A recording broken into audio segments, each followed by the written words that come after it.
Alors dans cette vidéo, j'aimerais aborder un thème qui est assez particulier, c'est de savoir par quoi commencer quand on veut entreprendre sur Internet. Donc ce que je vais appeler web entreprendre.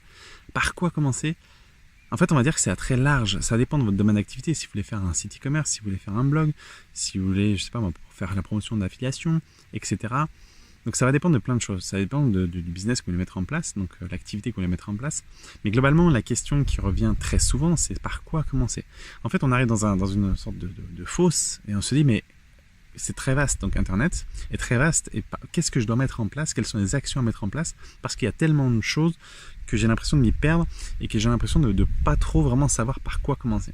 En fait, si je vous dis ça, c'est parce que j'ai beaucoup de retours de clients, même de gens que je connais qui se lancent doucement sur Internet et qui ne savent pas vraiment quoi mettre en place alors qu'il y a plein de choses à faire, mais qui sont un peu perdus surtout dans le déroulement des actions à mettre en place. Alors par quoi commencer?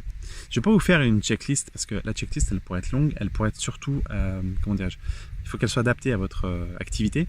Simplement j'ai envie de vous dire une chose, c'est qu'en fonction de ce que vous voulez mettre en place, notez clairement ce que vous voulez, les actions que vous voulez mettre en place. Faites-vous une sorte de planning, planifiez un petit peu les tâches qu'il y a à mettre en place. Donc, pour trouver ces tâches-là, il n'y a rien de plus simple dans le sens où il va falloir développer votre site internet, il va falloir le faire connaître, il va falloir faire de la publicité, il va falloir l'approvisionner si vous avez un site e-commerce, trouver des nouveaux produits, etc. Il y a moult choses, alimenter les réseaux sociaux, etc.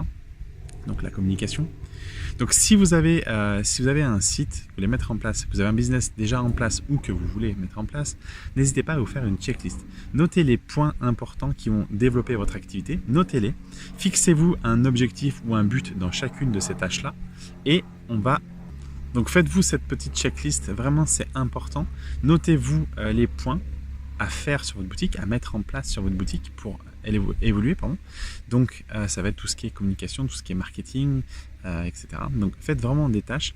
Donc par quoi commencer? C'est très vaste, encore une fois, je ne peux pas répondre précisément. N'hésitez pas à poser la question juste en dessous de la vidéo dans les commentaires. Ça par contre, je répondrai avec plaisir individuellement à chacun, ça sans problème.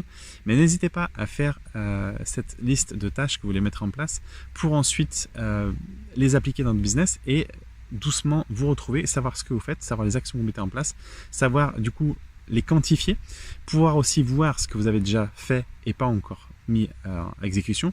Ça vous permet d'avancer et de vous rendre compte que vous abattez du travail, que vous mettez quelque chose en place. Si vous ne faites pas cette liste-là, vous avez l'impression de partir dans tous les sens, vous avez l'impression de tout faire et rien faire. Et au final, avec le temps, vous allez vous épuiser moralement, physiquement peut-être. Vous allez vous épuiser moralement parce que vous n'allez pas vraiment savoir ce que vous avez mis en place et vous n'avez pas l'impression d'avoir que ce que vous avez mis en place porte ses fruits. Alors, bien entendu, j'ai fait une autre vidéo sur le sujet concernant la patience. Il faut savoir être patient sur ce que vous mettez en place. Mais là n'est pas le sujet. Donc si vous avez une activité, vraiment, n'hésitez pas à noter ce qu'il va falloir faire. C'est un petit peu comme les plans d'une maison en fait. Quand vous allez construire une maison, même si vous n'y connaissez rien, moi j'y connais absolument rien dans la construction de maison, ce que je ferais, c'est que je noterais déjà, je ferais faire un plan par un architecte, je ferais faire un plan de ce que je veux. Et bien là, vous n'êtes pas architecte, mais vous allez pouvoir noter, encore une fois, ce que vous envisagez de faire. Quelle est l'activité que vous voulez mettre en place, quel est l'objectif que vous voulez atteindre, quels sont les bénéfices également que vous voulez obtenir, etc. Notez vraiment tout ça, ça va déjà vous aider à y voir plus clair, à avoir une sorte de trame de fond à suivre, vous y verrez plus clair, pardon. Et ça vous aidera surtout à avancer. Donc n'hésitez pas à mettre en dessous dans les commentaires, comment vous y prenez, si vous avez déjà quelque chose en ligne. N'hésitez pas à poser également vos questions. Donc, encore une fois, je répondrai avec grand plaisir. N'hésitez pas également à liker la vidéo. Si c'est sur YouTube, n'hésitez pas à vous abonner à la chaîne YouTube. Je mets régulièrement des petites vidéos, des petites séquences motivantes pour vous aider à avancer si vous voulez web entreprendre sur Internet. Je vous dis à très bientôt. Ciao!